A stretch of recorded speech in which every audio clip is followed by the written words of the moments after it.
On behalf of the assembled directors and officers at the meeting today, I'd like to thank you for attending and welcome you to the January 2021 quarterly meeting of the Board of Directors of the SCA. Just a few notes before we get started. This is a new format for us. It's the second time we've done a webcast, and please forgive us for any stumbles because it is certainly something that we're still ironing out some bugs, but I think it went pretty well the first time, and I think it'll go well this time as well. We are going to have a Q&A session after this meeting. Basically, during the meeting, if you're a live attendee, feel free to enter comments into the chat box. A selection of those will be answered after a 30-minute break following the end of this meeting. So we'll reconvene after 30 minutes, giving everyone time to take a little break, and then a selection of those will be read and answered. Other than that, we'll do a quick introductory session after we open the meeting, so you'll get a chance to put faces to names and all of that as it pertains to the board members and the senior officers of the society. So as such, I like to, the chair would invite a request to open the meeting. Mr. Chairman, I would like to move to open this quarterly board meeting on January 24th. I second the motion. We have a motion by Natalie Degerstrom, seconded by John St. Dennis. By consensus, we will open the January 2021 quarterly meeting of the Board of Directors. Like I said before, we're going to go into some introductions now. There are a number of people on the call, so hopefully this won't take too long, but I think it's important to, again, put faces with names. My name is Craig Carter. I currently serve as chairman of the Board of Directors. I've been in that role for almost 2 years. My tenure on the Board of Directors is a little over 3 years. I will be stepping down at the end of this year. Mundanely, I live in Dallas-Fort Worth, Texas. I'm a healthcare administrator within the SCA. My name is Drake. I'm a Knight, Duke, and Lion of Monstera. Please continue. Okay, I will go because I'm the second person in the list. My name is Rusty Lloyd. I have the honor of being in charge of the corporate and society IT function. I have lived all over the society and I'm a Knight and a Pelican, and looking forward to getting back into events when we're back live. Bonnie? Bonnie, you're, yeah. How about now? Sounds good, Bonnie. Okay, I am Bonnie Stringer. I live in Waveland, Mississippi, or about an hour from the Gulf War site. I am the Society Exchequer, and I am a Pelican.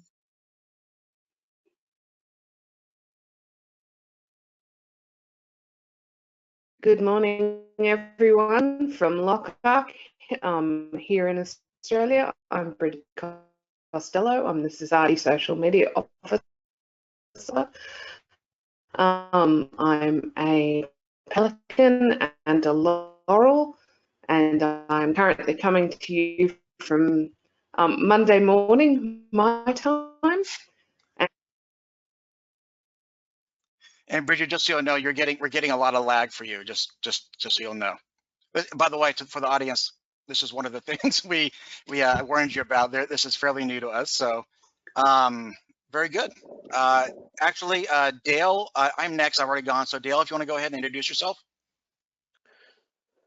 Hello, everyone. I am Dale Fong Frederick. In the SCA, I'm known as Jabril. I'm a Knight.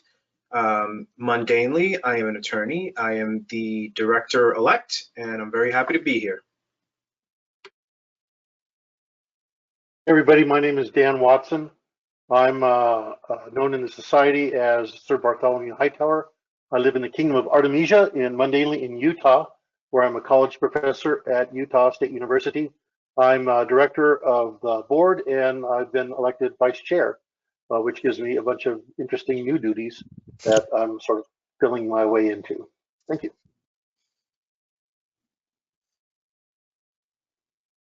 Ellen?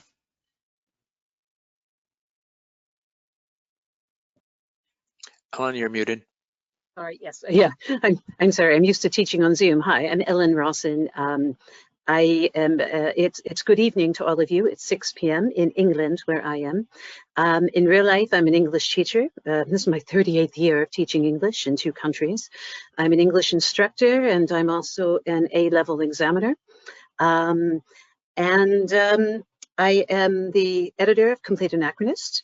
And the SCA, I'm Ariel of Lindisfarne, and I'm a Pelican.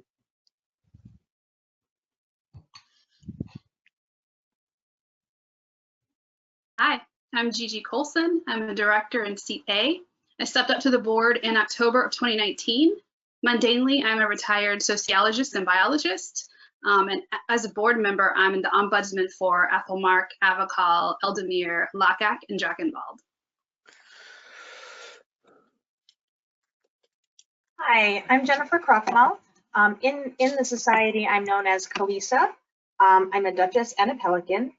I am mundanely an attorney, and I live just outside of the District of Columbia.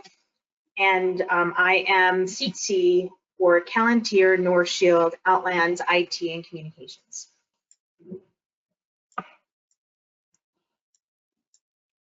Hi, I'm Jennifer Smith. In the SCA, I'm Emma DeFeatherston. I'm a pelican. I live in Stillwater, Oklahoma, which is kind of in the middle of nowhere. Mundanely, I am a system administrator for our local K-12 school district, and I am the Society Herald. Hi, everybody. I am John Fulton. I am the president of the SCA Inc. In my modern life, I am retired from hardware IT. In the society, my name is John the Bear Killer. I'm a Duke, a Pelican. In the night, I have had the honor of living in 3 different kingdoms, Aytonvelt, Meridies, and Glenavon, without ever having to actually move from my hometown of Memphis. I am currently in Glenavon. Thank you. Right. I am John St. Dennis. I am a director. I'm Seat D, and my last board meeting is in April. Inside the society, I am known as Lorcan Dracontius. I'm a member of a Pelican, and I'm a former landed baron. I am currently ombudsman for Antir and Stiora, Glenavon, and Trimaris. This will also be my last meeting as board recruitment ombudsman. And while I live in Northern California, I mostly play in Kaid and the Easts. Hi, I'm Leslie Luther Fulton, and I am the executive assistant to the board of directors. I've done that since 2005. My modern life, I am a paralegal legal assistant for a good sized law firm in Memphis, Tennessee. In the SCA, I am Jane Fallon of Inglewood. I'm a countess, I'm a Pelican, and I live in Glenavon. Go Rams. Go Rams. Go Rams. Hi, I'm Liz Schreier. I am the Society Seneschal, have been for about 6 months now. In the SCA, I am Elisette Inindirmata. I'm a Pelican, and I live in the city of St. Louis, which is part of Callantyre. Thanks, Liz. Hi, I'm Mizell. I'm the corporate treasurer. I'm also the SCA accounting specialist for the corporate office. I have been a landed baroness. I am a Pelican and a Laurel, and reside in Memphis, Tennessee, in the Kingdom of Glenavon. Go Rams! Right. Go Rams! Go Rams! Hi, everyone. My name is Natalie Degerstrom. In society, I am known as Saruka.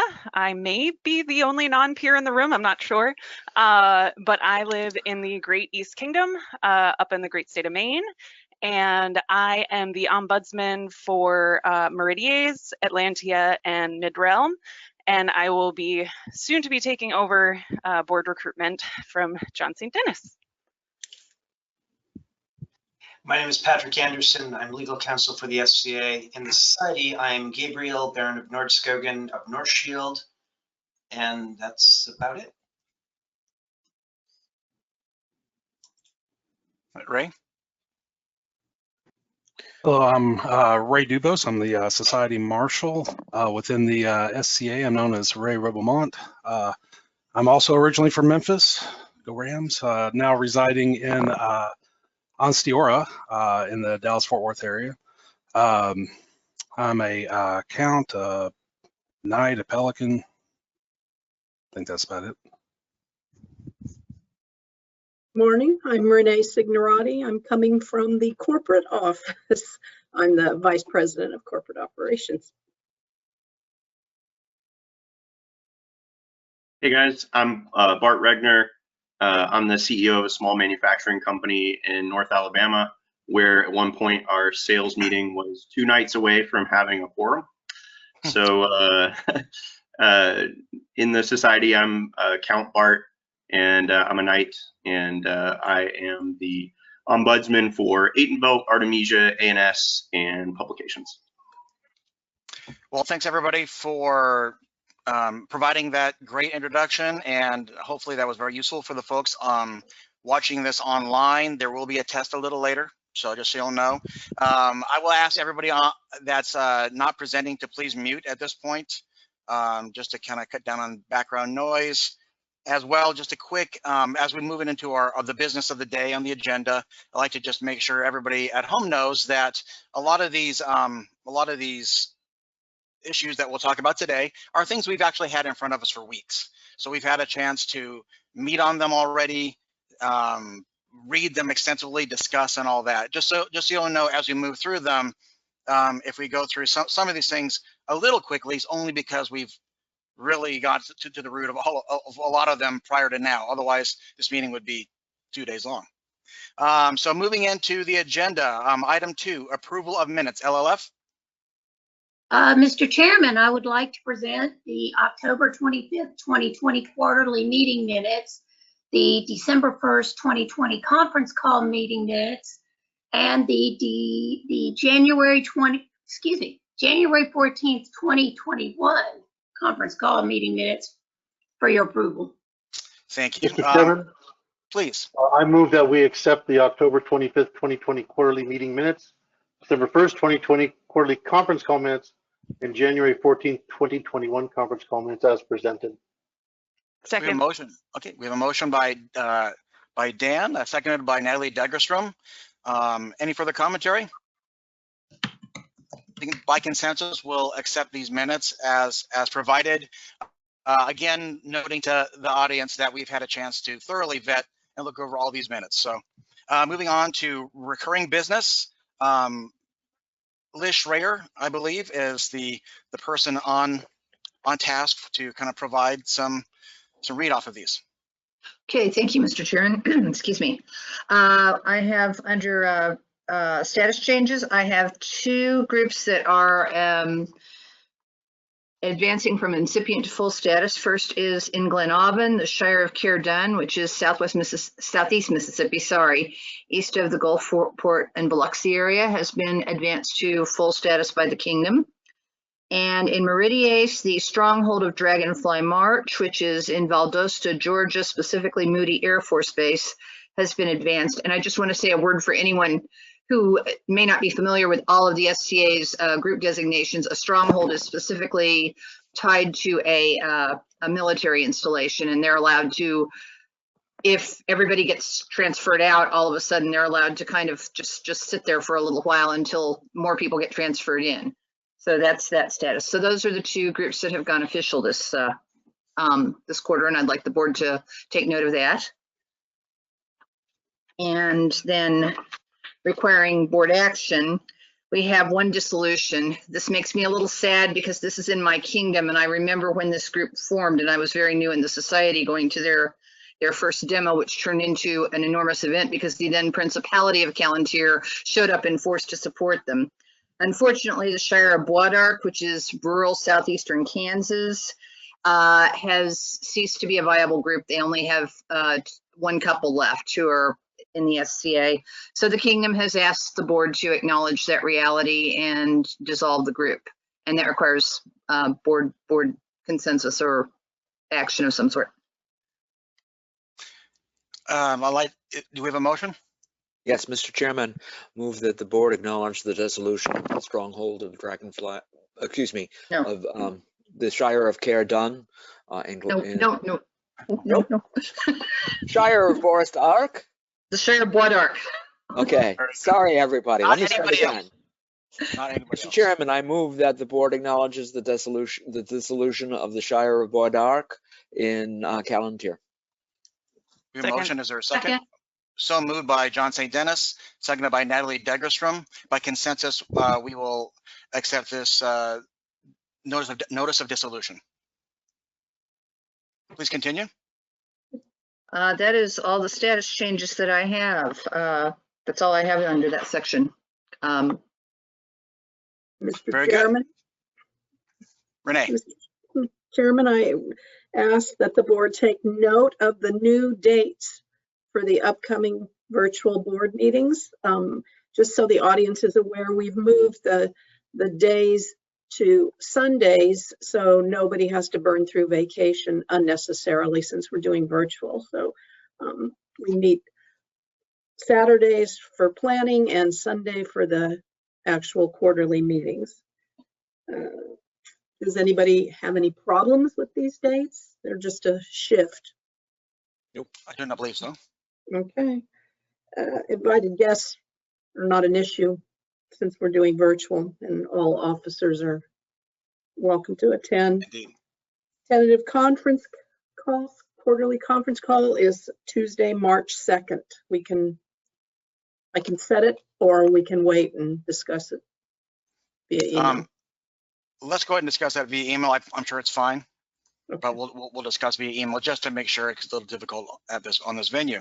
Thank you very much for that business. On to item D, warrants.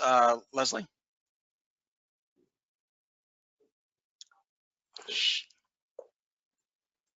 Leslie, you're.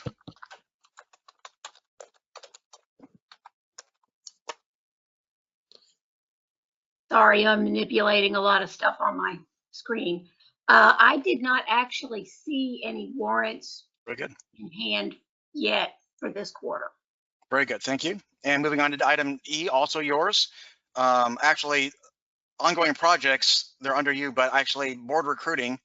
John St. Dennis, did you have any commentary on that? Yes, as of 2 days ago when I did this, hold on. We currently have 34 nominees to the board of directors. 7 of those come off our candidate list in November of 2022. Glenauburn continues to have the highest number of potential board members with 5 candidates. Callantyre, East, and Meridies each have 4.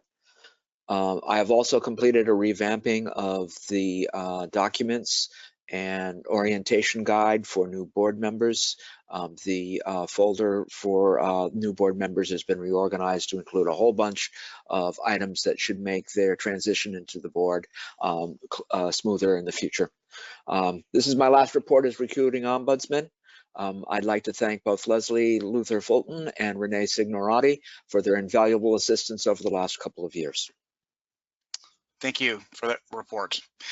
Moving on to the second item under this heading, board representation. Bridget. Thank you, Mr. Chairman. We are currently finalising the schedule for board appearances and our topical town halls. Our first town hall for the quarter will be related to the organisation's finances, and I would invite all members and participants who wish to ask specific questions to go to our website. We will republish the call for questions on our social media channels in the next week.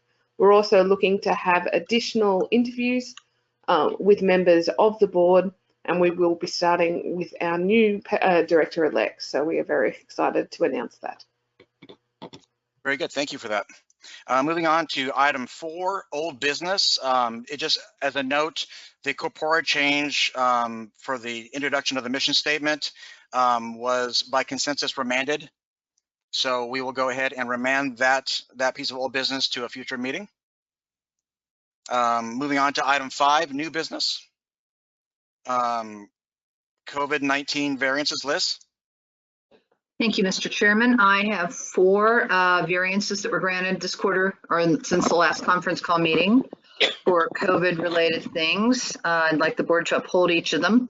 The first one was from the East Kingdom. It was a variance to allow the province of Malagentia, I hope I said that right, to send out a one-time mailing using corporate mailing labels to inform the membership when they had an emergency virtual meeting to choose a new seneschal.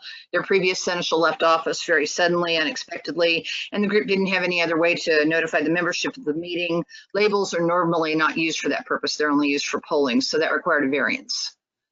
And I would ask the board to approve it. Do you have a motion for this variance? Mr. Chairman, I move that we accept. Sorry, Gigi. I move that we accept the variance that was granted by Liz to the barony of Malagentia. Great. We have a motion. Is there a second? I'll second. I'll bet. We have a motion by Natalie Degerstrom, seconded by Gigi Colson. All in favor of this variance? Aye. Aye. Aye. All opposed? Abstentions? Motion carries. Please continue.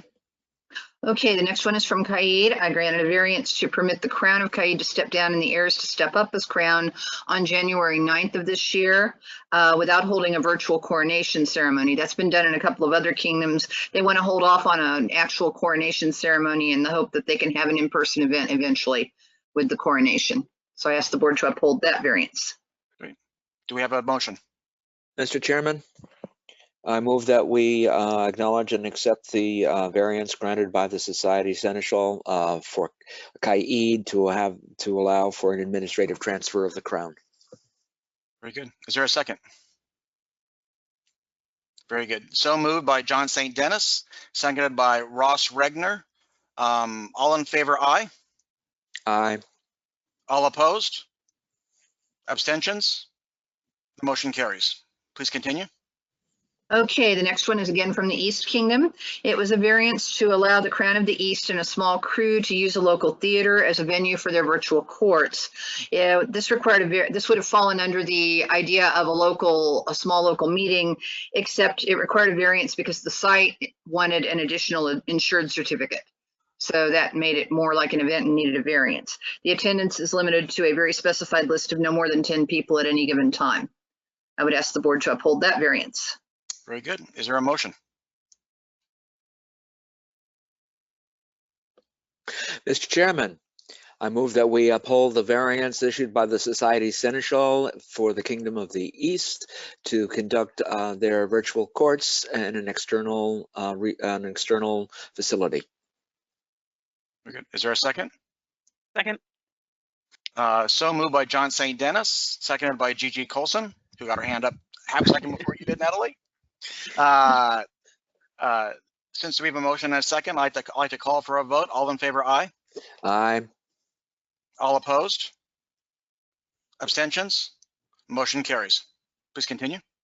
Okay, last but not least, we have Dragonfly. They asked for a variance to allow the coronet of the Principality of Insula Draconis, which is the British Isles, to continue their reign possibly as long as August of 2021. They'd hoped to have a coronet tourney and investiture in February, but COVID restrictions in Great Britain are preventing that from happening. The variance specifies that they'll hold the event when they can, but acknowledges that it might not be possible before the end of August.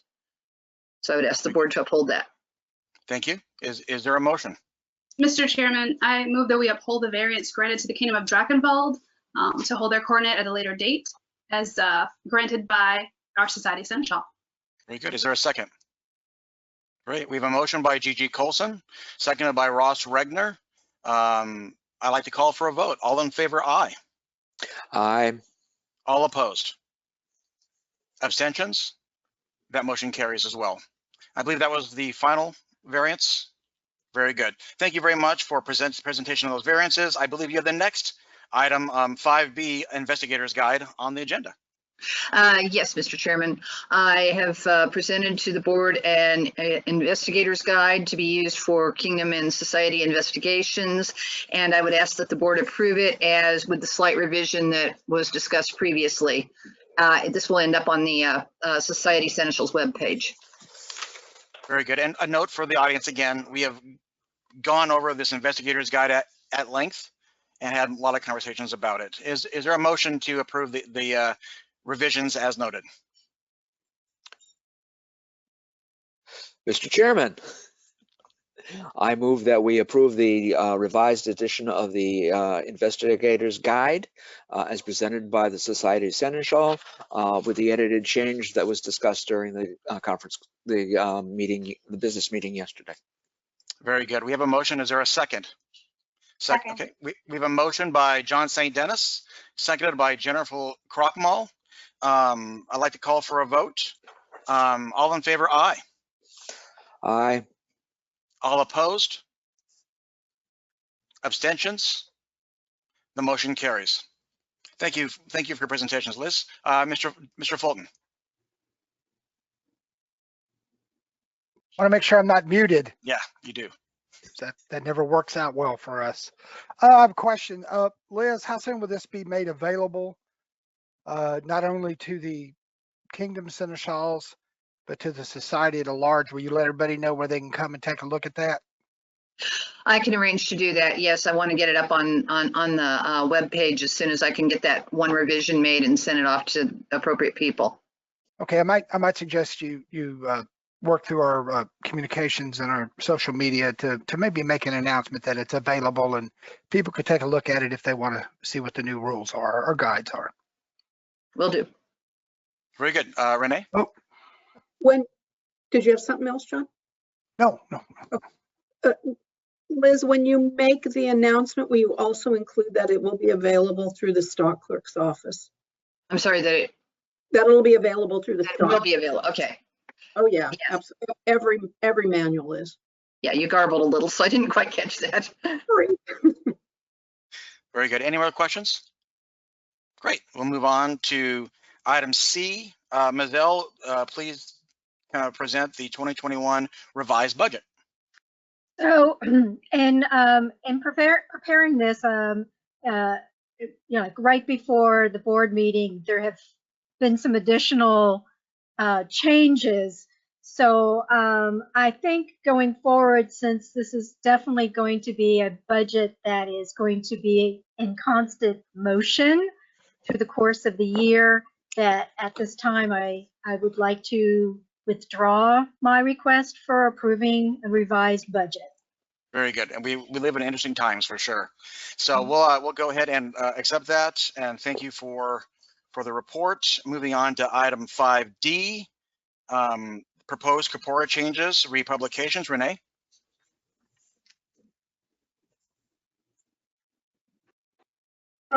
The Society Chronicler has submitted a manual with some changes to it. She realizes that it's not quite ready yet. So until she gets it back, I think we just need to wait on these. They don't need to be remanded. Just when they come back, they'll go back on the agenda. Absolutely. Well, thank you for that. And we look forward to seeing the more finished version. Okay. Thank you. Very good. Item E, new patent order proposal. Dan? Dan, you're muted. No, I caught myself. Just barely started. That's all right. For the audience, Dan has a mute issue on these meetings, so. Yeah. Thank you, Craig. As the board invited at the last quarterly meeting, the Peerage Committee submitted a proposal for a new patent order. I'd like to report to the participants that the board had significant discussion about the proposal during the planning session. There are several changes and revisions they'd like to see, so they're going to send it back to the Peerage Committee for some revisions and further work. But the board would like to acknowledge the hard and important work of putting this proposal together, and I would like to thank the Peerage Committee for their efforts and look forward to seeing the proposal back at a future quarterly meeting, and at which time that we may be able to move forward with talking with the participants, opening up for comments, things of that nature. Very good. I'd like to thank you and the Peerage Committee for the hard work they continue to put into this project. I know it's definitely been a huge amount of effort required. And again, thank you for the ongoing efforts of yourself and the committee. Item F, Liz, I think you have a sanctions proposed change. Yes, I'm proposing a slight change to Corpora 10C3 in the sanctions section. The reasoning on this is that it's got some outdated terminology and some unclear language. I'm going to read the way it stands now because it's not very long, and then the proposed wording. The way it stands now, it says expulsion from the SCA. Expulsion precludes the individual from attendance or participation in any way, shape, or form in any SCA activity, event, practice, or official gathering for any reason at any time. Expulsions are temporary until the board imposes a revocation of membership and denial of participation, or R&D. This includes a ban on participation on officially recognized SCA social media, Facebook sites, officially recognized SCA electronic email lists, and officially recognized SCA web pages. The problem with that is that we have A, an outdated term being used, and B, it makes it sound as if the only thing that can happen after somebody gets that particular sanction is that the board will R&D them, which isn't always the case. Sometimes that's not what the result is. So I propose the following change. Temporary removal from participation in the SCA. Temporary removal from participation in the SCA, or TRP, precludes the individual from attendance or participation in any way, shape, or form in any SCA activity, event, practice, or official gathering for any reason at any time. This includes a ban on participation on officially recognized social media, SCA social media, or Facebook sites, officially recognized SCA electronic email lists, and officially recognized SCA web pages.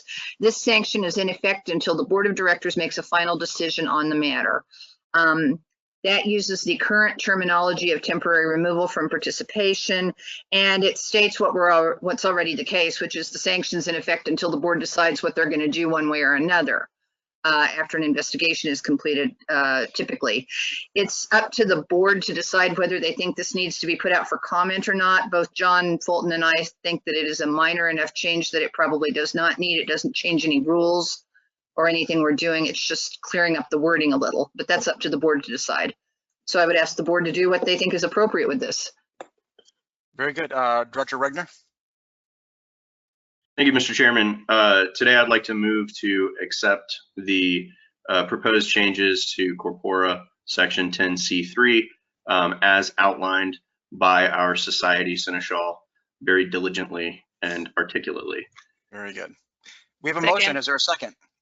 We have a motion by Director Regner, seconded by Natalie Degerstrom. Any commentary, further commentary on this motion? There being no further commentary, I'd like to call for a vote. All in favor, aye. Aye. All opposed? Abstentions? The motion carries. Thank you, Liz. Thank you. Moving on to item 6, reports on the agenda. I'd like to start with the President's report. Barry Killer. Thank you, Chairman Craig. I've got a couple of other things to add to this clarification. So I'm reading from my report and I'm reading from some notes. So if I stumble a bit, please forgive me. President's quarterly report for January 2021. Commendations, the list of people who continue to work toward keeping the SCA alive and functioning in the face of their own personal challenge during this epidemic is too long to put in any report. There is no predicting when the organization can exactly return to in-person events, but I would like to personally thank and commend all the folks who take the time to help others and keep the Society's dream alive. I toast all of you. I would also like to commend the North Shield Moneyers Guild for their offer to make and distribute a commemorative coins to all members of the SCA worldwide, including all affiliate members, once we safely can start having events. We don't know that when it will be, but the Guild is another example of the generosity and talent that exists in the current Middle Ages. More information on that will be available in the future. The name of their plan to do this and their methods for distribution, which they will handle themselves, is, and I'm going to say this and I'm going to mess it up, Felicitas Tempus Reparatio. which I believe, if you ignore my pronunciation, is Restoration of Happy Times. One thing I do want to add to that in Commendations, just so everybody knows, the decisions on when the SCA can open up, either part, by kingdom, or by events, or by groups, is constantly being looked at by the board and the corporate officers. We're hoping for real life changes, but the board meets every 2 or 3 weeks on a conference call, and they are constantly reviewing this. And whenever a decision can be made going forward after the current May 31st deadline, the board will make sure that it is that announcement, and the officers will make sure that announcement is a little bit better distributed than it was the last time, because this affects a whole lot of people, and we can always improve that. But it is constantly on everybody's mind here. Publishable Summary, as everyone probably knows, on December 1st, 2020, the Board of Directors passed a motion to suspend the activities until May. A letter from the Society Seneschal and my office dated December 4th, 2020 was published with information that can be found here, and that will be in my after board report, which will come out about a week or so after the board meeting. So if you want to take a look at that, you can, the original announcement. We all hope that the distribution of the various vaccines, along with continued efforts to keep everyone healthy and protected, will result in a safer 2021. Until that safe time arrives, it is important for the SCA to continue this pause on any in-person activity. We continue to do our board meetings online. October was the first. This is the second, and that is to be continued until the foreseeable future. No travel, no in-person quarterly meetings. It will continue as we are doing now, which are open to the public. Eventually, this will all end up on the YouTube channel. Take a look at that. If you haven't seen the SCA YouTube channel, take a look. The previous board meeting was there. This one will end up there soon. Between July 1st and September 30, 2020, the Amazon Smile program donated $1,931.24 to the SCA General Fund. Amazon gladly donates to a charity or not-for-profit organization chosen by the customer. This donation is not charged to the customer. It is a donation simply by Amazon based on what people purchase. If you're an Amazon customer and would like to set the Society for Creative Anachronism up as your chosen donation group, the directions will be published in my after board report. But if you'd like to do that now and need help doing that, please feel free to contact me at president@sca.org. One last thing, the board made a decision to move all of the newsletters from behind the member paywall to the general public. A question has arisen from some interested individuals that possibly because a lot of these newsletters have addresses of people, that it might possibly violate some European confidentiality laws and might be potentially cause potential issues. So my office, after looking into this, consulting Kingdom Seneschal, Dragonfly, and some others, we have placed the older newsletters still behind the member firewall. Current 2021 and 2020 itself going forward will be open to the world. We are planning to redacting every address that is in these older newsletters before the rule was made, but that's going to take some time, and we are in very busy and interesting situation in the world. But we wanted everybody to know that newsletters will still be there. If you have a request for a newsletter, Kingdom wants to see some older newsletters sent to them, contact the Society Chronicler, Stephanie, or the Society Publications Manager, Gloria. Again, contact me, and we could get them to redact whatever you need if it is, doable with their current manpower person or person power constraints, and get that to you. But we just wanted everybody to know that when you go to the website, the newsletters recently are open for everybody, but they do not contain addresses for any officers, and we'll not do that going forward. The older ones will take a little more time to fix, and we apologize for any inconvenience in this. And that is my report, Great. Mr. Chairman. Thank you for the report, Mr. President. Moving on to the next report from our IT manager, Rusty. Good afternoon unto the esteemed directors of the Society. Here is my fourth quarter 2020 report. I have no board actions. I have no policy interpretations or no new policies. I do have a few commendations. I'd like to commend Ray Signorati, Teresa Anderson, David Dubray, and Marla Lesson for their valuable day-to-day work in keeping our technology and associated services running. I'd also like to commend John Fulton and Liz Schreier for their invaluable counsel over the last quarter. As a general status report, the technology continues to move forward in the SCA. We're working on various ways to reliably stream our board meetings. This experiment is part of that. And also we're looking to ensure that we want to help improve website access for certain of our offices. We also encourage the populace to continue to donate pictures which show the different aspects of the SCA. Also, e-newsletters have been removed from behind the membership paywall and available for everybody to enjoy. We are continuing to look for ways in this current economy to lower costs and improve support and functionality for not only our corporate officers, but also our members. So in closing, I'd like to ask everybody to continue to be kind and considerate to each other, especially where social media is concerned. It's very easy to say something or have a tone which you probably didn't expect. So please embrace our principles on chivalry, honor, and courtesy, especially when you're online. As a final quick point, since we have lots of people on, if you don't have your title after your name, please include it so people know who you are and what title you serve in the SCA. Thank you very much. Thank you. We show as no report from the Society Communications Officer, so we will move on to the Social Media Officer, Bridget.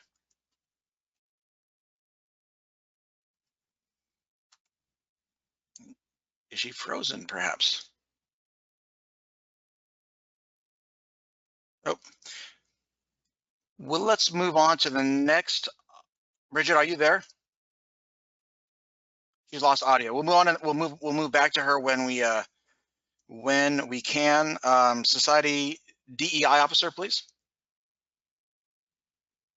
I'm the ombudsman for the DEI officer, so I'll read that report. Here is the fourth quarter report from our corporate officer of diversity, equity, and inclusion. No requested board actions or new policies. There are commendations. She writes, I'd like to commend all those who gave their time this year, however difficult life may have been, to keep the dream alive through classes, discussions, virtual courts, and more. Additionally, for those who work in a more administrative capacity for the SCA, many of whom have seen their workloads increase over these last 9 months, thank you for your dedication. And as always, I am endlessly grateful for my deputies, as without their support, I would certainly be overwhelmed. Thank you so much. Her general publishable summary is, as 2020 draws to a close, I am left feeling incredibly proud of the work that has been done in spite of what has been a struggle for so many of us. You're all doing amazing, and I'm excited for what the new year will bring. This Week in DEI, which can be found on the official DEI Facebook page, continues to be a weekly staple of diversity, equity, and inclusion education in the SCA. I am accepting suggestions and recommendations for topics folks would most like to see explored. Please feel free to message the page or email me directly at equity@sca.org. We will also be archiving episodes on the SCA YouTube page. I continue to teach various classes on topics related to DEI, as do many of our Kingdom DEI deputies, officers, council members, and many others. Please do not hesitate to reach out to me if you would like to know more about when these might be, or if you are interested in scheduling these for your area, and I will do my best to facilitate this. That's all. Very good. Dr. Regner. Thank you very much, Mr. Chairman. I have really enjoyed working with Jessica this past year, and really appreciate all of the labor that she puts in. Not only has she given the Society hundreds of hours of volunteer time, but she has given emotional labor as well. And because of that, I'm moved to propose a resolution to the Board of Directors today. I would like to commend Jessica for her hard work. Resolved, the SCA Board of Directors wishes to commend Jessica Van Hatten, known in the Society as Baroness Zara Astrid Tesfaye, for her tireless effort on behalf of our society as the Corporate Diversity, Equity, and Inclusion Officer. Jessica has been resolutely dedicated to teaching classes, counseling the board, and implementing DEI initiatives throughout every level of the society. Excellent. Well, thank you for that excellent commendation. The board does recognize that and does thank her for her work. Director St. Dennis, Yeah, do we need a motion on this, or can we just accept this by consensus? Let's go ahead and do a motion. Why not? All right. Is there a motion? So, Ross? Yes, I move this resolution, please. Very good. Right. I'll second it. Okay, we have a motion by Ross Regner, as seconded by John St. Dennis. By consensus, we will accept this commendation, this well-deserved commendation. Yeah, very good. Absolutely. Thank you for your service. Really appreciate all the work that DI Office has done. It's certainly been transformational. Moving back, I think Bridget is back on the line again. Bridget, can you, do you have audio now? Bridget, can you hear me?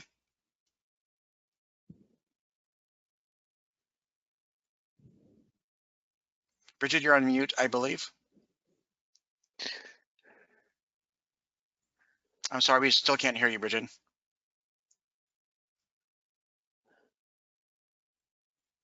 Very good. We will return back to that. Everyone for the audience, please note that Bridget is tuning in from Australia. I don't know if that the distance affects anything, but it certainly has affected her audio today. She just messaged me and asked me to do her report, but I will need about a minute. If Very you good. would So move to the next one and come back. Absolutely. We'll come back right back to you after the next report.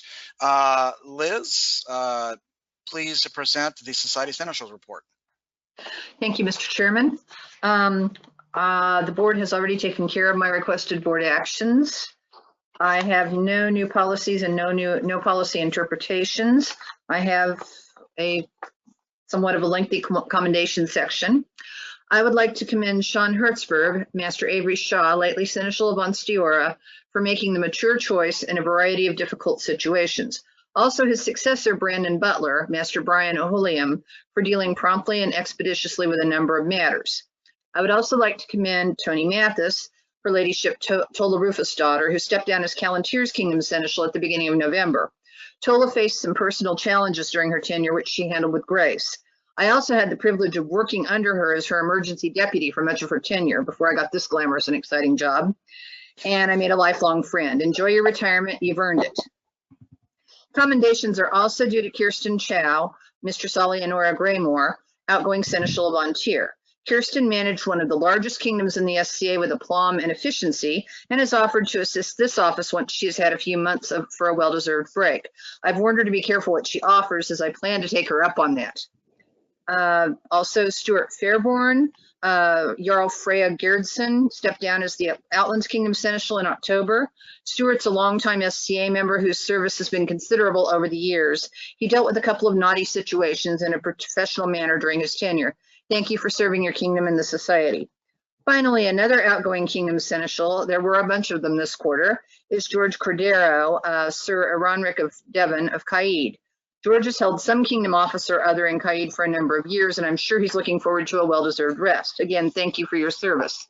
I also have some commendations that I received from the Kingdom Seneschal of Atlantia for a couple of their officers, and I want to include them here because I don't think we can say thank you too often to the people who keep us going.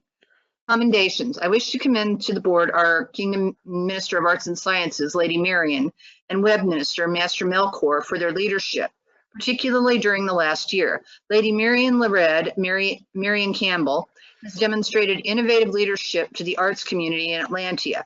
Master Melkor, Kevin Bond, the Kingdom Web Minister, received the Order of the Pelican this past weekend, that would have been when she wrote her report in December, for his service to our kingdom and the society.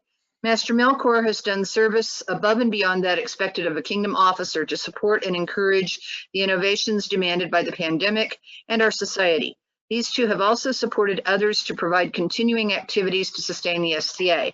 I applaud them both highly. They are not the only officers to step up, but in the current situation, both of them have given leadership beyond that which their offices would normally require. Let's see. My publishable summary.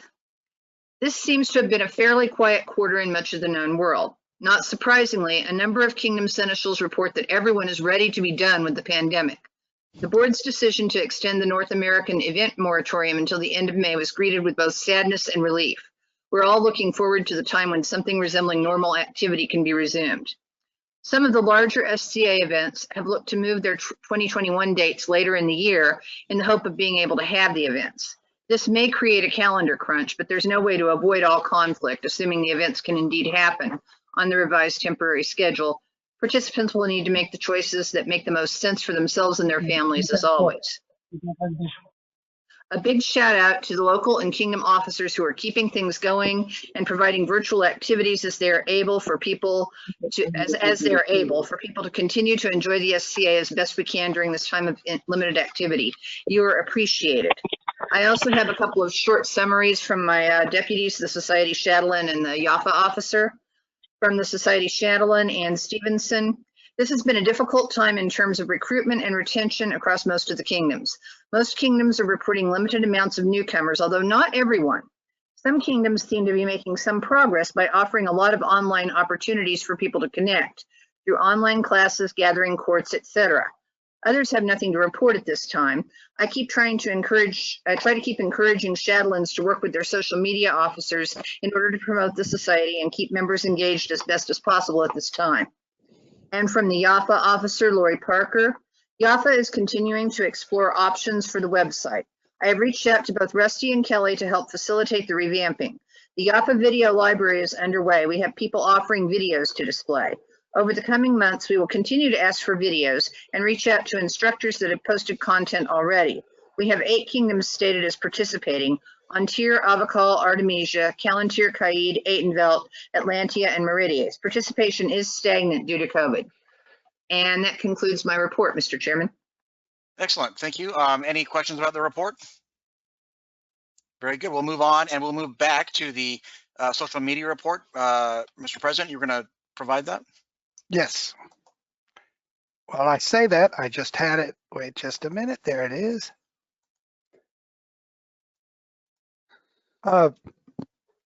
First, I apologize. I do not have the wonderful speaking voice that Bridget does. So I do ask your condolences. The social media officer has no requested board actions, no policy interpretations. New policies. She wishes to tell everyone that work continues on the revised policy for social media, and am confident of presenting a version out of session review and approval by the end of January. Fortunately, planned progress was delayed in December 2020.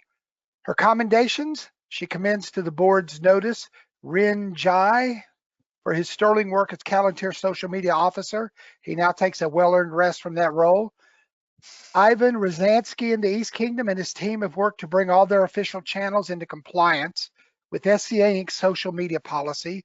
The East Kingdom Minister of Arts and Sciences, East Kingdom Gazette, and various other persons who regularly post information to the Kingdom social media pages. You keep the Kingdom alive in this time of virtual gatherings. Dragonfly has hosted its first online Kingdom University in November 2020. It was a grand event with participants from most of the known world with over 60 classes. A big job was done to pull together resources from the Kingdom in regards to Zoom accounts and host for the different streams. While many were doing their part, there are a few especially worthy of mention from a social media perspective. Master Yannick of Normandy has main Zoom tech, and Heinrich van den Castile, social media, who may have stepped up as a new social media officer for the Principality of Insula Draconis. There are somewhere between 40 to 50 classes that were recorded at the university, and they will be published to the Dragonfly Kingdom YouTube channel. Madam Ghislaine West Kingdom Deputy Social Media Manager for ongoing efforts and outstanding support of the office. Congratulations to all involved in the virtual feast celebrating Unserhafen 30th in the Kingdom of the Outlands, which was a huge success. The Kingdom of Atenveld redesigned its Kingdom website, which is good news as an aside, and has enabled them to post simultaneously from the website to multiple branch Facebook groups at the same time. Thank you to Ava Calls, Social Media Deputy for the Barony of Mirgenwood,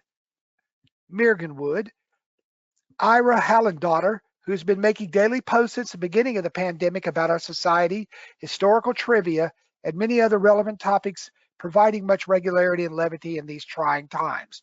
I would like to commend Master Carius Hunselman and Lord Kikuchi for their ongoing technical wizardry and enabling of conversation and creation. I would commend the Known World Entertainment team, and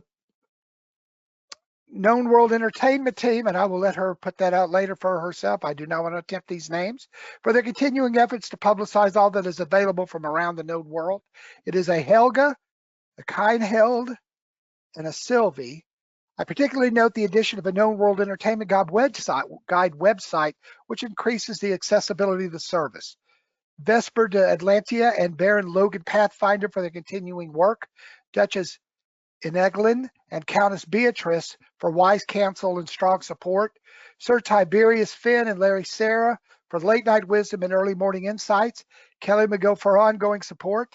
Jessica Van Patten, who sees opportunities and releases them, works collaboratively with grace under great pressure. John Fulton, still the world's best boss. Renee Signorati and Leslie Luther Fulton for their patient kindness, good sense, and outstanding competence. A huge thanks to everyone participating and facilitating of our online events, including our event stewards, moderators, teachers, performers, promoters, and all members of the populace. Normally, when we present reports, we only read our publishable summary. Bridget does have a general status report that is quite large.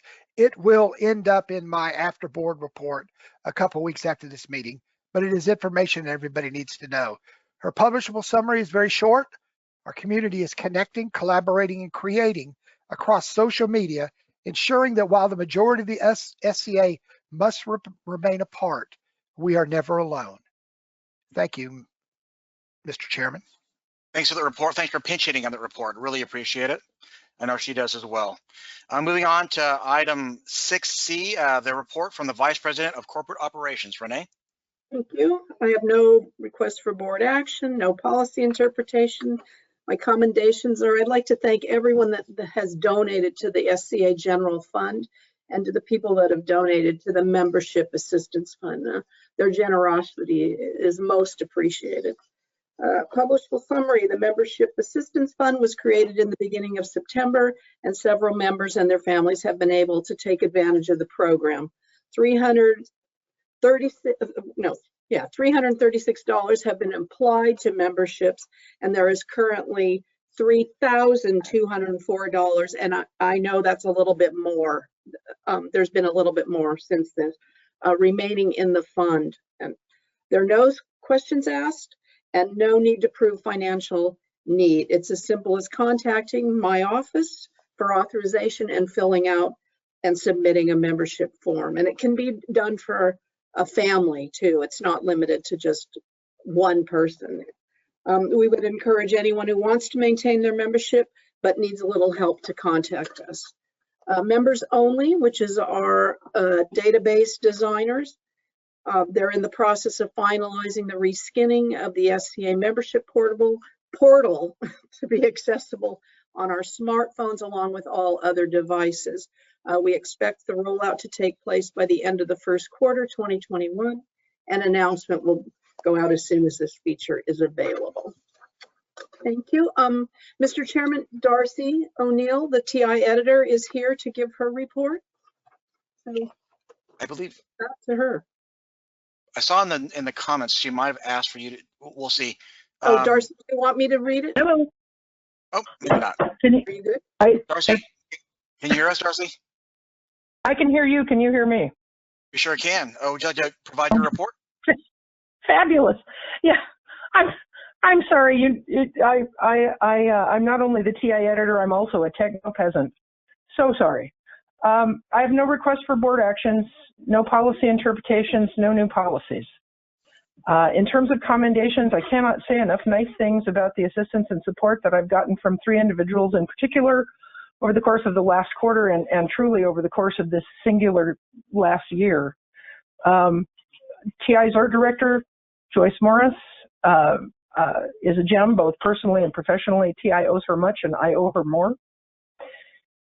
CA editor Ellen Rawson, hi Ariel, is a great friend to both TI and to me, and she has been very kind to TI and myself and very generous with her time and effort on our behalf, while at the same time working hard to serve CAs, authors, and readers, as well as managing her considerable modern job in the midst of a situation that I would call untenable, save that we have all been in it.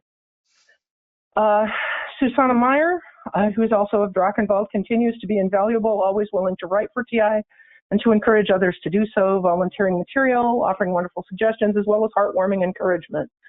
And my ongoing thanks to Jonna Holloway of the Middle Kingdom for her continuing generosity toward TI and sharing her culinary writing with us.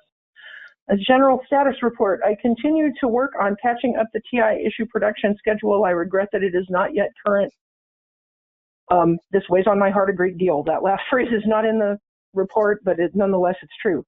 At the time I wrote the report, I had expected that issue 216 would be going to press and into the mail in the first quarter of 2021.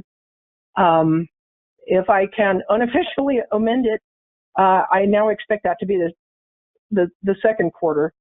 Issue 217 is in production, and the quest topic for the moment is favorite virtual SCA experiences. So I will doubtless be reaching out to some of you for some of yours. There's nothing on travel, and the publishable summary is that issue 216 will be going to press, and issue 217 is in production. Oh, one other thing to note, that at the time I submitted my report, my membership expired at the end of February in 2021. I have re-upped, and I will now expire at the end of February in 2023. Very good. Well, thank you for the report. I'd like to move on to the report for the complete anachronist. Ellen? Ellen, you're muted. Yep. I know, my students are always telling me I'm muted. Yeah. I don't know if you're aware, but I'm on island. I live in lockdown island. We're back in full lockdown, and we don't know exactly when we'll get out of it. It was supposed to be late February, but now it's looking like March. So, okay, so there is a CA in production. I mean, actually, at the publishers, I keep expecting to get it anytime. It was sent in a couple of weeks, about 3 weeks ago. It was sent to Joyce. So just many, many delays. I've been writing to more and more authors. Anyone who sent me any proposals anytime in the past, I've been writing and just trying to get things in. But finally, we have CA 188. It is now a medieval cookery primer. It was supposed to be another cookery issue that was going to be on Mongolian cookery. But unfortunately, that author has had some serious real life issues with all the chaos going on. And so that one will come eventually. But this is a medieval cookery primer. So I need to thank the author Jeff Barry, who went through his revisions super fast so we could get this out. And also, especially to Elise Fleming, who is just amazing. She is a fantastic copy editor. She helps me so much with the copy editing because I'll miss things. You know, we all miss things. She's brilliant. She's a retired Spanish teacher, but she's got her English linguistics down too. And because she's retired, she can get things turned around. And she keeps asking me, send me more. I'm bored. Send me more. So I really need to thank her because she also did a very fast turnaround peer review as a cooking Laurel on that one as well. So that one should be pending issues of the publisher. That one should be winging its way to people, we hope, very soon. So it was sent in about 3 weeks ago, I believe. So that will be on its way. At this point, so we are still behind though. That was Q2 for 2020. And so we are still behind, but Q3 is about ready to go for the final copy edit. And Q4 is almost finished. And this is where, if you have an objection to this, do tell me. But I've been looking to write my own CA. I've been looking to translate a document from Middle English or Early Modern English, so quote unquote translate, because we'd had some done before. And I was always having to make a lot of changes to their translations. This is one of the things I teach. I teach things with Old English and Middle English, so I can do this. And I'd been looking for a document for me to translate myself, and I came upon it finally this summer of Caxton's translation of the French translation of the original Latin of the game and play of the Chessa, which is not a manual for chess playing, but instead is basically a mirror for princes, but not just for governing, but it's a mirror for everyone. It's basically a guide on how society should be run and kingdoms should be run. And it is actually quite interesting. And there's some things that are very relevant today. And Elise was going through some of the first volume and pointing out that there actually are a lot of relevant things today. So due to its length, it's going to need to be 2 complete anachronists. And so I'm hoping to, if there isn't an objection, to get caught up and have 189 and 190 be those 2 in have them be 2 volumes because of the length of it. And I mean, I have had people look at it and read it to see, you know, is this? I've done this, but I want to make sure that this is appropriate. It is interesting, and I have had people say yes, go ahead with it. So I'm hoping the board will think that's okay, as I said in the report. And so at this point, it's almost ready to go. And the first one is ready to go back to Elise Fleming and also to Jenny Grimm, who is my drop dead editor. And she's recently been working with 15th century texts at Pembroke Library, University of Cambridge. So she's really into dealing with the translation of 15th century texts. And volume 2, I just need to complete the introduction. And then hopefully that'll be 2020 done. So hopefully that'll pass muster and be 189 and 190. So we can hopefully, by the end of the first quarter, be caught up for last year. I currently have a SCA manuscript that's out for revision. That's out for review. The first review is in. The author is making her changes now. The second peer review should be coming in soon. So I'm hoping that if she can turn things around quickly, that could be CIA 191, the official first one for 2021. And I'm still trying to work with the author of the Mongolian cookery one. And I have received some recent proposals that came in after I completed my report that just look fantastic. And it's just going to depend on, you know, how fast the authors will be able to get the work done. But the major issue has been authors just being hit with too much real life, and everything from, you know, homeschooling kids to taking care of elderly relatives to you name it, you know, or jobs just going chaotic. And so I've had people apologizing and saying, you know, it's going to be another few months at least until I finish. So hopefully we'll get more manuscripts in, I hope. Well, very good. And so you did have some requests for guidance about those 2, just to recount that. So we'll ask for a consensus of the board. So the request for guidance you had was what specifically? Well, it's just that we've had some translations of Middle English texts done in the past that have been submitted to me for CA. And basically I've done one myself, and I just want to make sure it would be 2 volumes due to the length. It's too long for one CA. And I just want to make sure that this is basically, well, shall we say kosher, since it's something I've done myself. Okay. Among the board members on the call, is there any reservation to splitting this out? I don't have it. Go ahead. I was just going to say, I don't have any. I would just also maybe consult Renee if you had any concerns there or see any historical. Perfect. Oh no, there have been 2 volume CAs. I know, because I've edited them. I just wanted to make sure this is one I've written myself. Yeah, that's all I wanted to check. Great. Yeah. Absolutely. Well, Okay. it sounds like there's a unanimous consensus. Go ahead. No, go ahead, Craig. Sorry. There's a consensus that you can go right ahead with your split edition there. Okay. John St. Dennis, did you have anything you? Yeah, you wanted to know if it was kosher, Ellen? Mazel tov. There it is. Thank you. There it is. Well, thank you for your report. Moving on to this report of the Society Chronicler. Mr. Chairman, Stephanie has a couple board action requests, but they've been dealt with already. One was the firewall, the newsletters behind the firewall, and the chronicler's policy. So she has no policy interpretations. Proposed chronicler policies are awaiting review. Her commendations. My continued gratitude to Riordan and the TI team and their amazing work on the Black Fox Award listings. Publishable summary. I must again applaud the Kingdom Chroniclers for their dedication to their office and the way they have stepped up to support and entertain the society as a whole. So that is her report. Thank you. Very good, thank you. Let's move on to the report for the Society Treasurer, Mizell.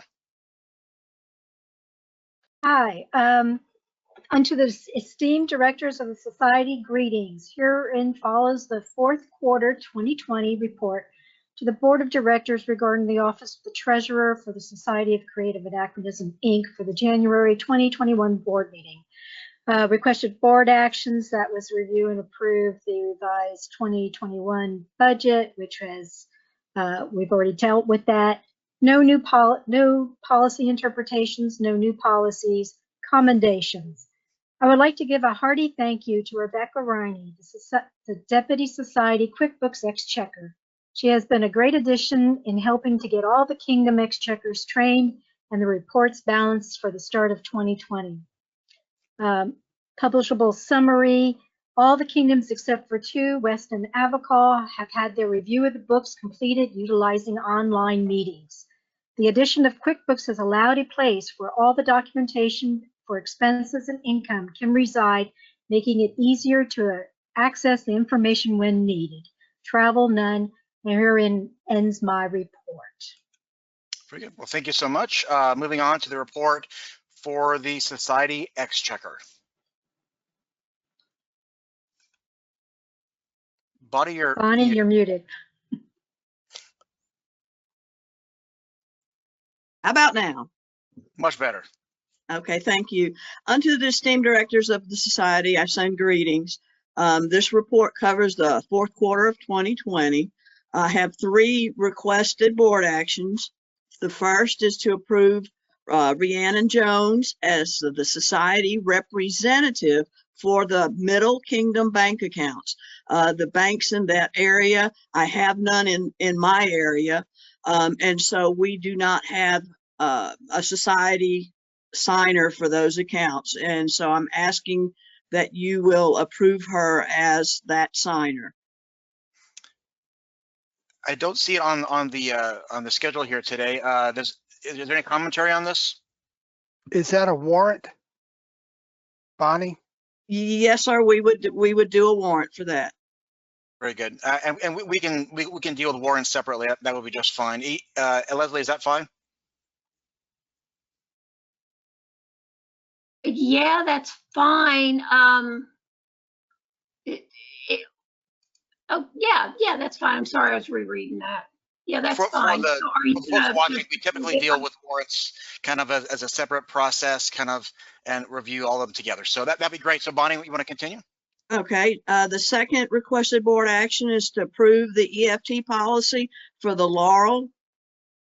Very good. And we have had this in front of us, and the board has reviewed it at length. I'd like to call for commentary or a motion. Gigi? Mr. Chairman, I move that we approve the Laurel EFT policy. We have a motion. Is there a second? We have a motion by Gigi Colson, seconded by John St. Dennis. Is there any further commentary on this motion? Director Regner? Could we get a quick summary of what that is for the audience, for folks? We've been reviewing it for weeks, but could we get a quick summary before we vote on it? Yes, sir.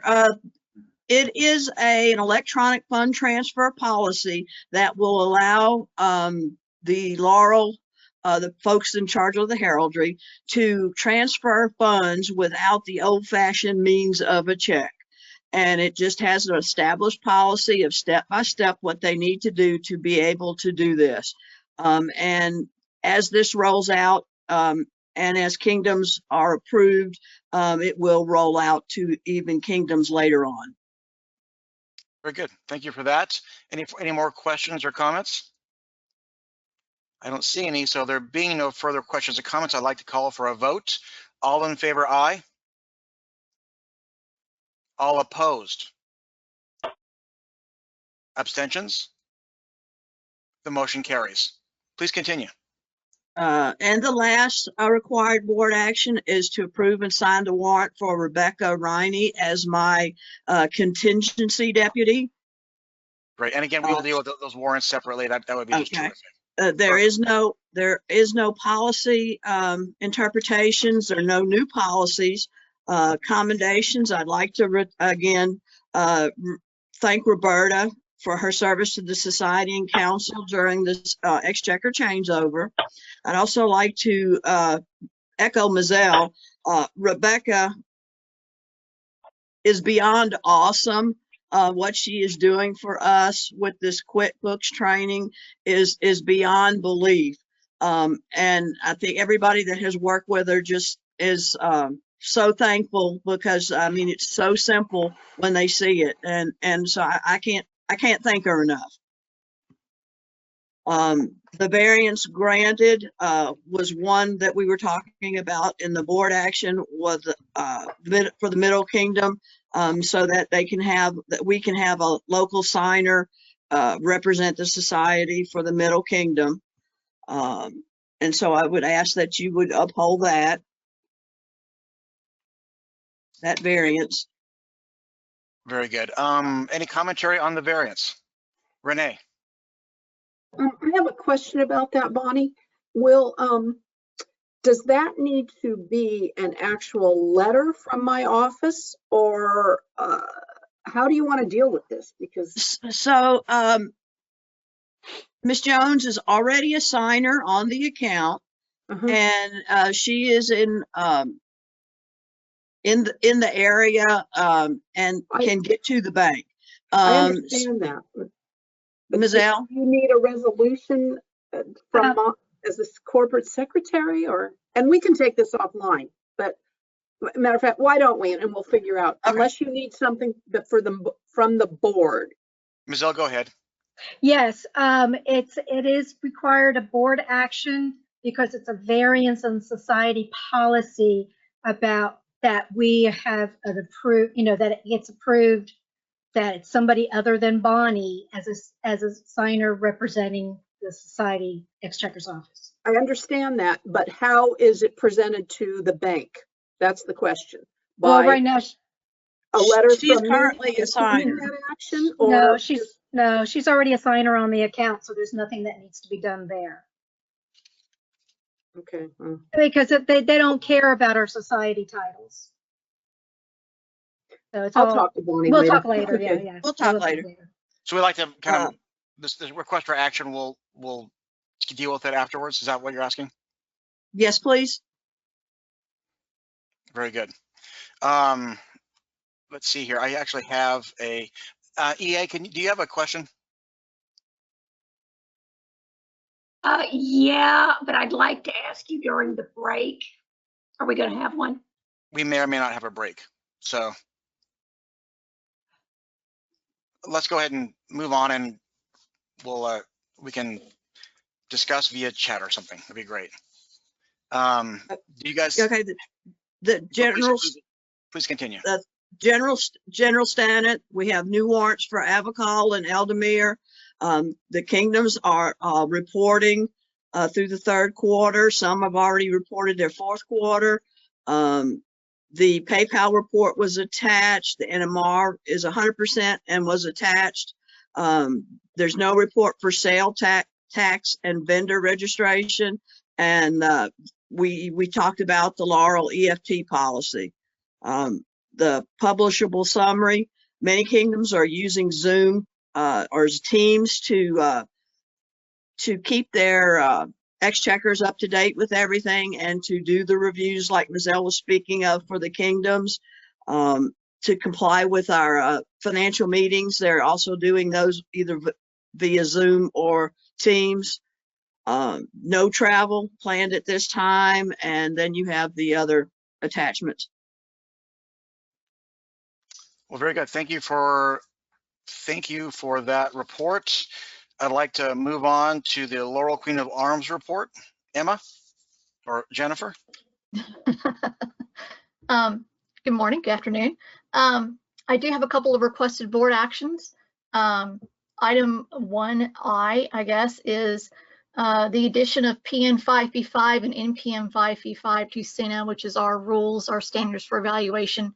This is a new section of our rules that we are adding that is offensiveness by association, which closes a loophole in our rules that allows us to be able to ban references, names in particular, references to places, persons, or events that are morally repugnant to a large segment of the SCA or the general public. This allows us to exclude by names like Hitler.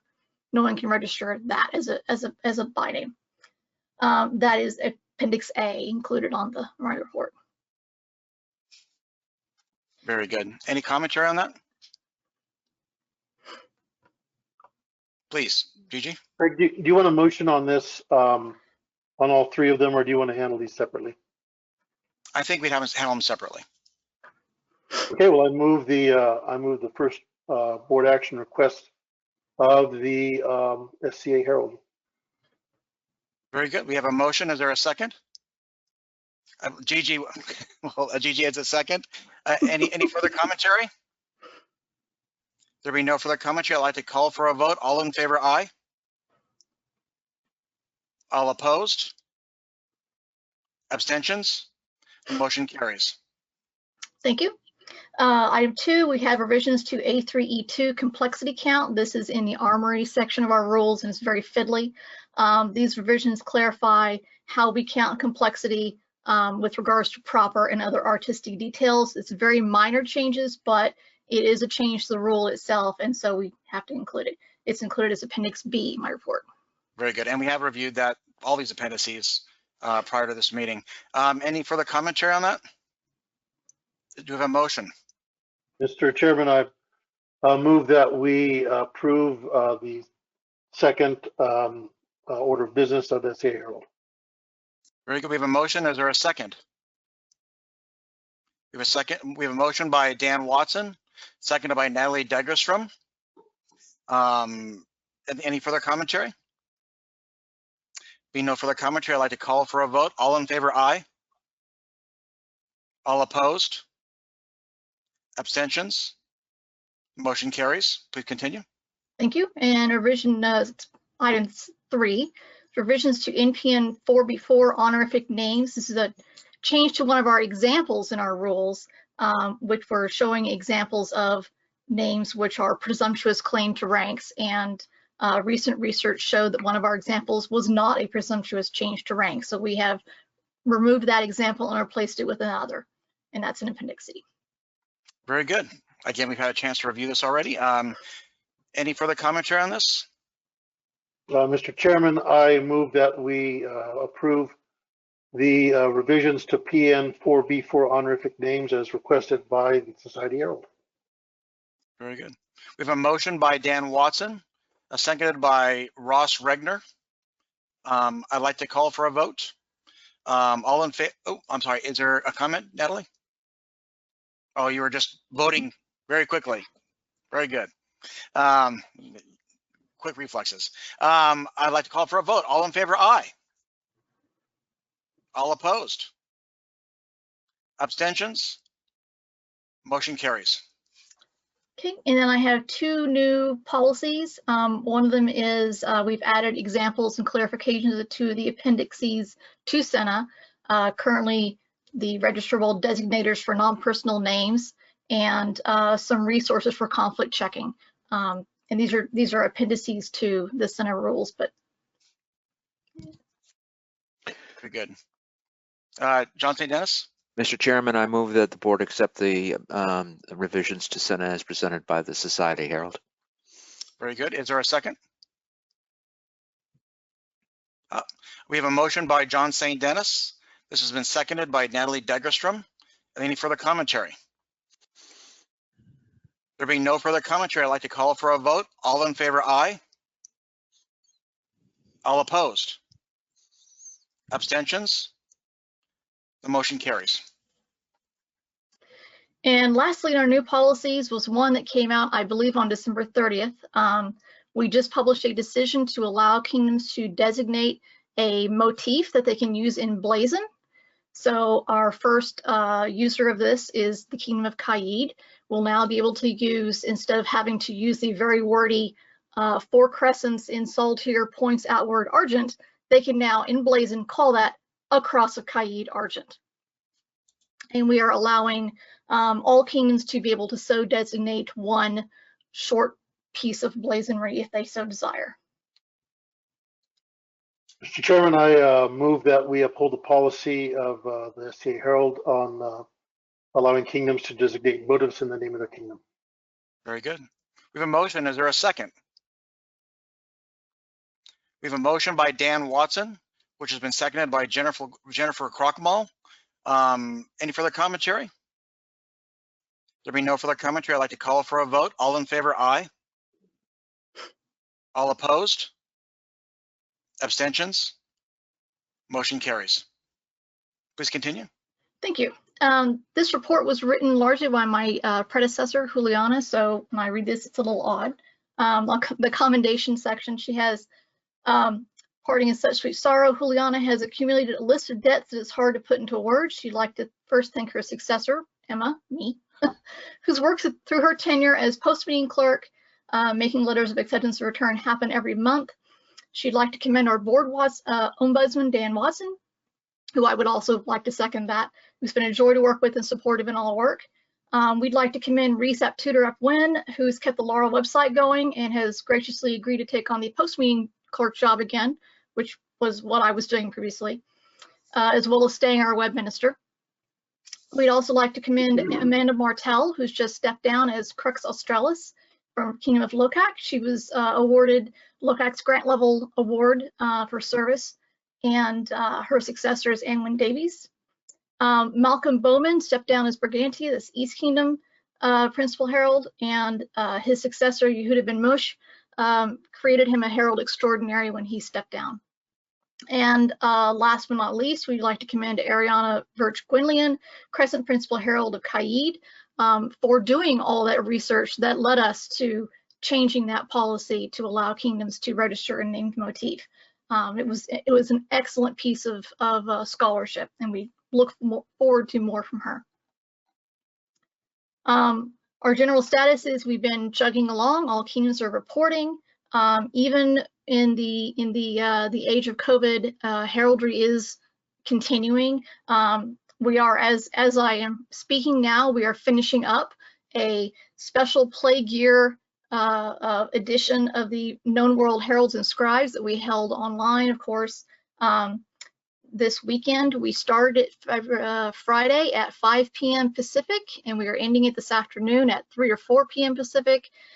We ran it pretty much around the clock so that we could accommodate people in Dragonfly and Locac, as well as all of the North America kingdoms. And it has been quite a success. I was very happy. We had over 50 classes scheduled.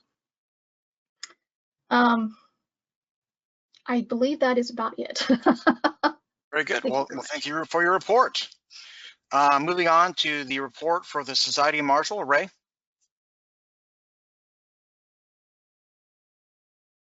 Hello there. Yep. Sorry, had to get myself off mute. Thank you. Report for this quarter. There's no requested board actions, no policy interpretations either. There is one new policy that was sent to the board with my report to look at. I think everybody's had time to look through it for combat archery update to the handbook.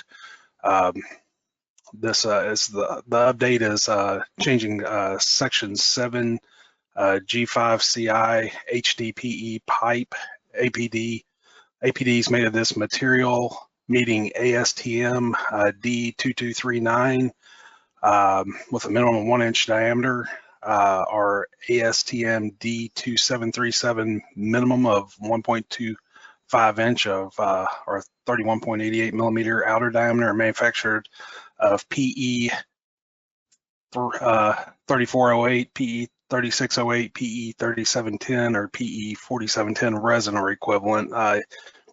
They wanted to add that the end of this be changed to 100 psi up to 160 psi as approved, which is basically allowing a thicker pipe walling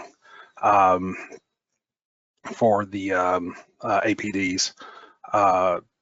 I believe y'all have had time to look through it, and was hoping to get that approved for the handbook that we're in the process of rewriting currently. Very good. We have had time to review that, and thank you for that number and letter rich recounting of what this means. Absolutely. With the this request, any further commentary or questions from John Fulton? Good afternoon, Ray. Good afternoon, John. This is what you are requesting is an update to your handbook, correct? That's correct. That's really not a policy, it is an update. I just want to make sure what we're doing. Thank you so much. I appreciate it. Thank you, Natalie. Thank you, John. I didn't do anything. I know. Any further commentary or correction for Ray? Actually, I am curious if Dan, just because I understand Dan's background in CA, if he has any concerns with this particular policy or handbook change update. No, I don't have any concerns at all. I think it looks pretty good. I would agree that this is a handbook change. Very good. Well, oh, Renee. Oh. In which case, Ray, I will need a copy for the as an errata. And if you have any from last quarter, I need those too, please. Yes, ma'am. Oh, thank you. Very good. Any further commentary? Please. Mr. Chairman, I would like to move to accept the handbook changes for combat archery as presented by the Society Marshal. Second.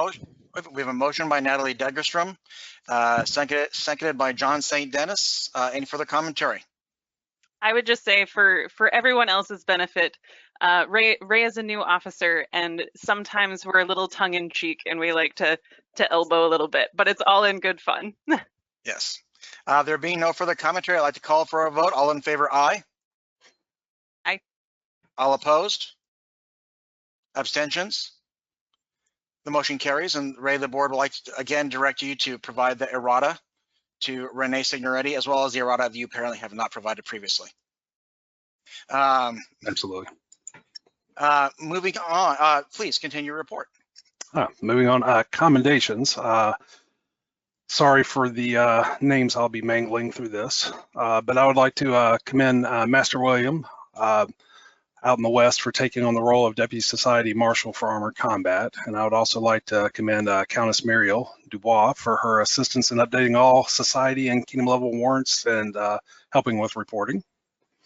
Both are very big assets. The Deputy Society Marshal for Equestrian Activities would like to commend the Golden Lancers of the Kingdom of the East for their sponsorship of a very unique and vibrant virtual Queen's Equestrian Championship. They provided the format, and coordinated the final video. The contestants submitted videos, and the Crown provided commentary on each run, similar to a modern sports show that was witty and engaging. The ingenuity of the Golden Lancers and Crown riders and commentators made this amazing, memorable event.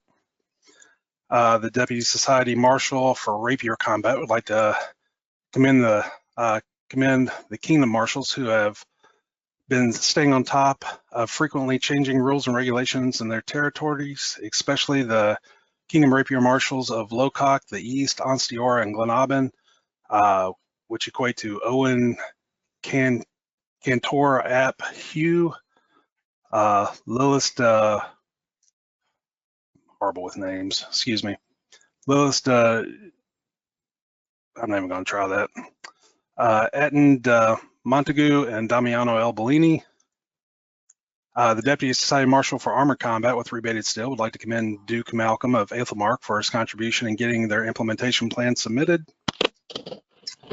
The Deputy Society Marshal for Siege would like to commend Orlock Campbell Al Barbiri, the Kingdom Siege Marshal of Locock, for his efforts to try to bring siege back to Locock. The current laws as of 1998 pretty much forbid SCA siege engines. He is pursuing the possibility of petitioning the government for clarification and exceptions. The Deputy Society Marshal for Target Archery and Thrown Weapons would like to commend the following: Maestro Antonio De Luna from Aethelmark for his 4 years of service as Kingdom Deputy Air Marshal for Thrown Weapons. Robert Thorne from the Middle for over 2 years as Kingdom Deputy Air Marshal for Thrown Weapons. Master Gunner from Eldemir for over 2 years of service as Kingdom Deputy Air Marshal for Archery and Thrown Weapons. The DSM for Target Archery and Thrown Weapons would like to personally thank all the Kingdom Deputy Air Marshals for Siege and Thrown Weapons, or Target Archery and Thrown Weapons, and all different kingdoms for all their hard work and innovation in these difficult times. He is loving seeing all the different ways our communities are coming up with to educate one another and try to advance their respective martial arts. And the Kingdom Deputy Society Marshal for Youth Combat would like to commend Viscount Carl Helweg and Baron Anton Barsuk of the Kingdom of the West for continuing to repair and acquire more equipment for when activities resume. And they would like to commend the Barony of Sentinel Keep in Artemisia for building suits of loner armor, shields, and swords to have available for visitors once activities are reopened. The Youth Combat Marshal would also like to commend Lady Marguerite and Meridies for working on the new Youth Rapier manuals for the Kingdom and the website, as well as the Royal Majesties Meridies, Timothy, and Ismay for their impressive work regarding a step-by-step process to safely resume activities when the time comes. And the it's in the Publishable Summary, our Publishable Summary to the ongoing pandemic. The society-wide memorandum on in-person event martial activities is largely on hold. Some groups have begun allowing practice in small scale as per their Kingdom and local government policies allow. Fighters are using this time to work on gear and find creative online solutions for training and instructions. That concludes my report. Very good, thank you. Thank you. Looking forward, we have item G, Minister of ANS. I think Bart might be, or Dan might be providing this for us. That would be me, Mr. Chairman, but first I'd like to rise to a point of inquiry about how much time do we have remaining in the meeting? We are this is a very detailed and extensive report, and I may summarize. Well, you are second from the last of the reports to provide, and then we go into executive session. I think we are actually fairly close to the end of the meeting, other than a 30-minute break and then the Q&A session afterwards, which is not actually part of the meeting. Okay, very good. Thank you very much, Mr. Chairman. Richard Lamons has submitted his fourth quarter report. He has no requested board actions, no policy interpretations. He has a little update that he is working on his manual. He's still continued to he has continued to make good progress there. He has numerous commendations.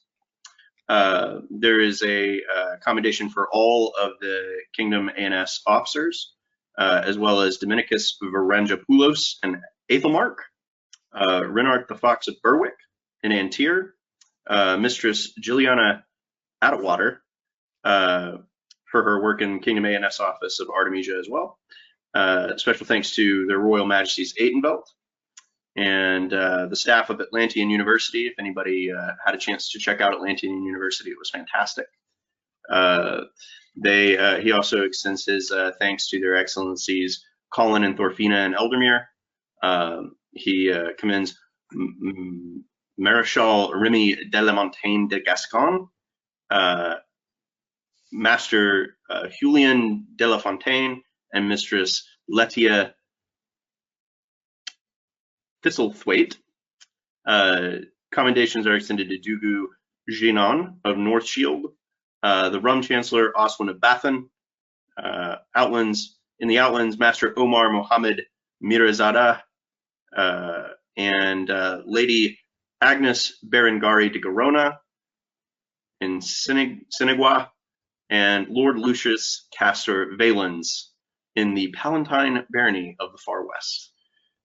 His general status report and publishable summary are extensive, as well as his known world summary. I would recommend everybody watching with an interest, please look up his report and read those details there.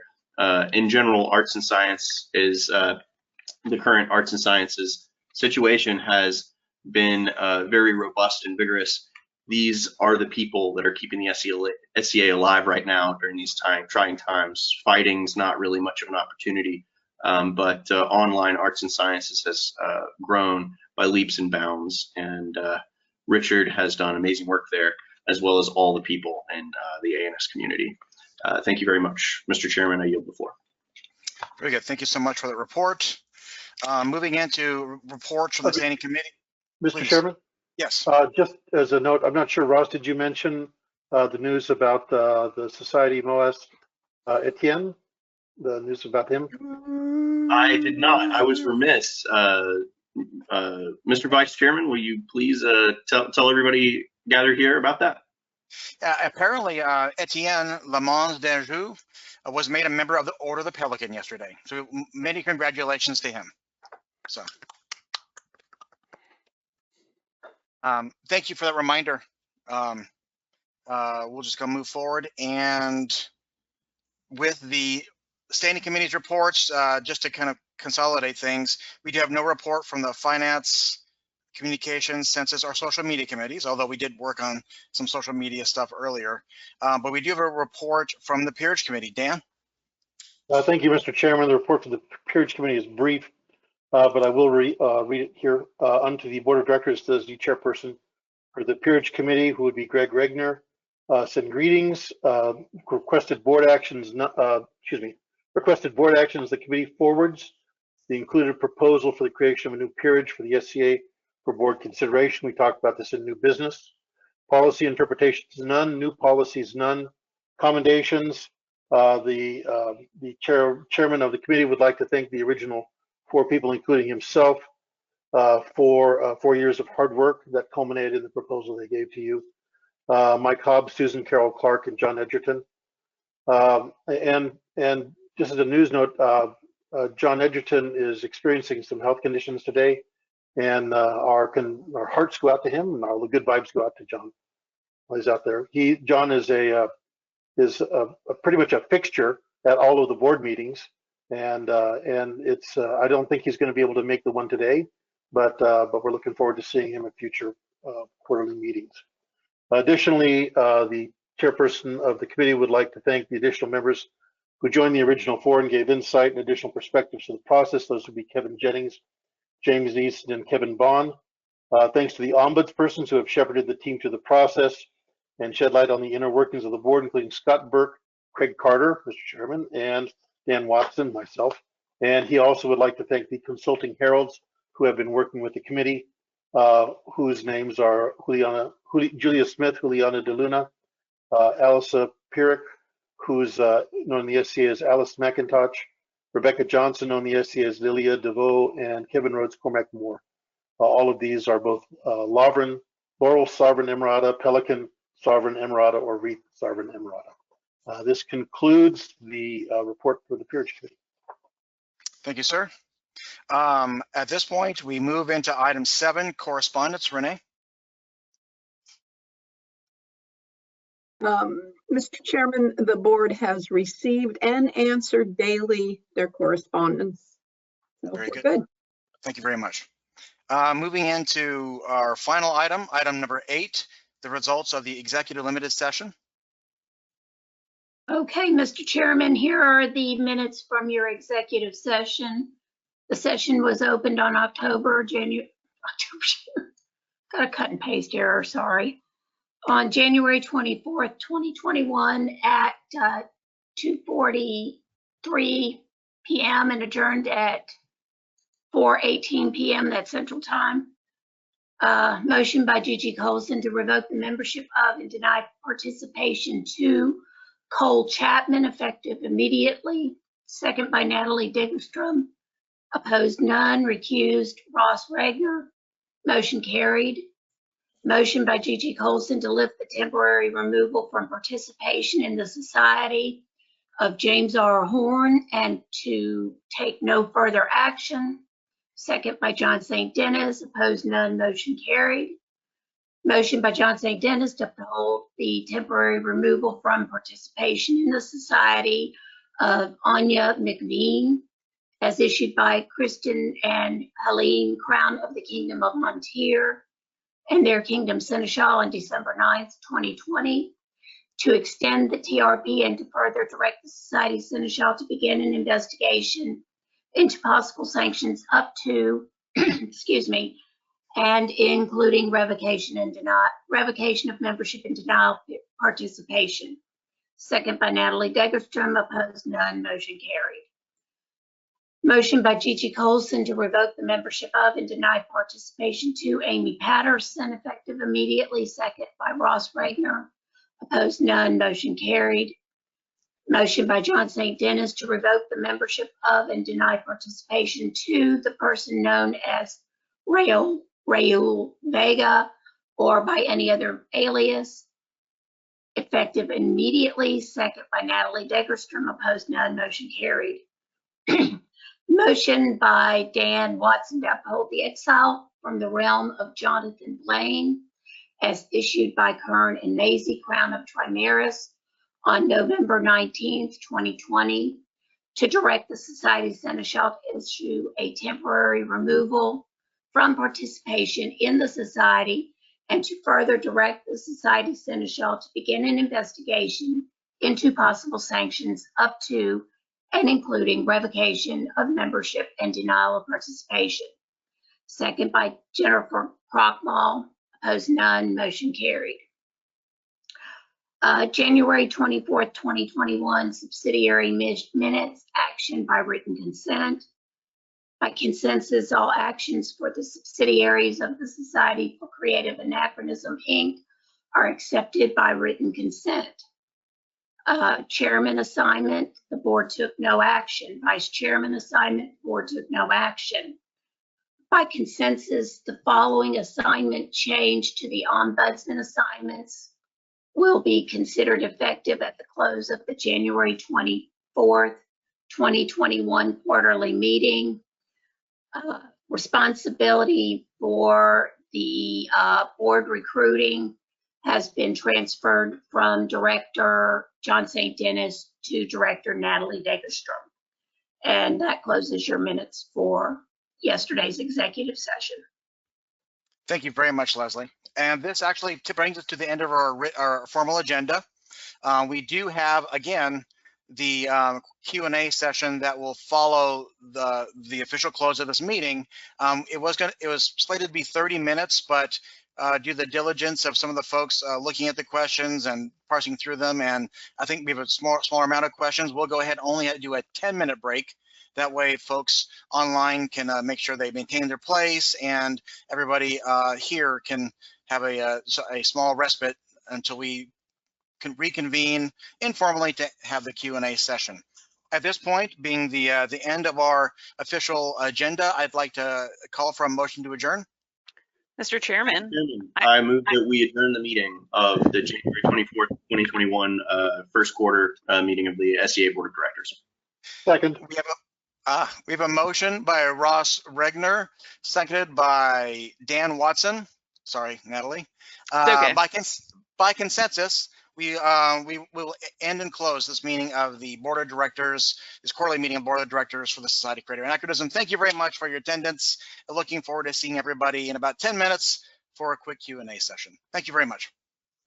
That would be 3 o'clock for everyone. Or on the East Coast, I apologize. Yeah. 3 o'clock East Coast time. Correct. Just set your timers for 10 minutes and we'll be back. All right. Absolutely. Well, welcome great. back, everybody. Yep. Go ahead. So do you want me to just kind of moderate the questions and go through them? Yep. Perfect. So our first question on the docket is about some financial stuff. And so this is going to go to Mizell. Thank you, Mizell. So the question was about sort of virtual financial stuff. So specifically, they were curious about, so currently this person's local barony is unable to use any virtual banking options, direct transfers, company credit cards that allow individuals to spend and get reimbursed without having direct access to group funds, platforms like PayPal, which would allow the group to receive direct donations from participants, etc. This greatly limits us from engaging in fundraising options like on-demand merchandise, refunding approved payments, and much, much more. The outdated practice of requiring physical checks and two-party signatures for expenses is a burden on our group and others, and it's made especially worse by the pandemic and distancing quarantine guidelines. Sorry, that was a lot. There's a lot in there. So this is something that we are in the works of trying to remedy. We know that it is a hassle. Checks are slowly going away. I'm not sure why your local group can't use PayPal without knowing which kingdom you live in. I know there's still like 1 or 2 kingdoms that don't use PayPal. So we're slowly trickling this out to the kingdoms to be able to do EFTs or ACHs, but primarily EFTs because ACHs will probably be costly. So this would be something that would come from society to your kingdom, then down to the local groups, and a lot of it is going to be based upon is your local group current with their reporting and so forth and so on. I'm actually going to let Bonnie. Bonnie, did you have anything else that you want to say about this? Go ahead. I'm sorry, I just lost everybody. Yes, the EFTs are becoming available. We will need to interview the Kingdom Exchequers and verify reports are completed, and then you will need to develop your policies.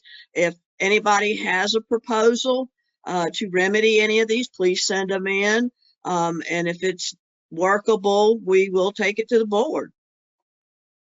We are also looking at credit card, being able to utilize credit cards for certain situations, not everything. There's still, we need to make sure we try to we need to make sure that to close up any loopholes, as many of the loopholes as possible, to make sure we have a solid policy in place. So, but we are working on this. Penzic developed a really good policy. Unfortunately, they weren't able to put it into place last year. So we still haven't had our testing done. But again, this would float down through your kingdom to your kingdom first, and then it'll be up to the kingdom to decide whether a local group gets to use these types of things or not, based upon their reporting, making sure it's all on time and everything. Awesome. Thank you both for that feedback. That was great. And now, since you mentioned it, I'll go to the Penzic question, which I'm sure everyone sort of has on their mind. So someone asked, currently we have been advised that Penzic will be continuing on schedule. Would you elaborate on this decision and how the SCA can assure us that this will be a safe event? So I'm actually going to pass this over to John Fulton, our president, because he has a really great relationship with our Penzic staff as well as the Coopers, and actually just had a meeting with them. Yep. About 2.5 weeks or so ago, I met with Gregory, the current mayor of Penzic, the head of the Cooper's business, the deputy for the following year, hopefully mayor, and one or two other people with Penzic, SCA Pennsylvania, which is a subsidiary of the SCA Inc. They are making plans as if it can go ahead. They do have plans, contingency plans on sanitary issues, hand washing, hand sanitizers, better cleaning things, everything that can make it as possible to be safe if it is going to be allowed. Both Penzics and everybody here understands that the physical actuality of what the country in Pennsylvania also as state requirements will be then as we approach that. They do have plans to go forward. They have plans to protect, get some separation between the staff and between everybody else. That I'm sure at some point, depending on what the situation is on the ground, for the rules we have then, they'll publish those, but they're going to try to make it as safe as possible, even under the assumption that we are still as the US or Pennsylvania allows this type of size of an event. Everything will depend on that. And if it looks like that it is possible to go forward with that, they do expect and understand that they will be responsible for hygiene and safety, and there will be guidelines done to cover all of that. It will be published. One of the things they mentioned they may do is require prior registration, which would mean no walk up at the door, but that's one of the things they're considering.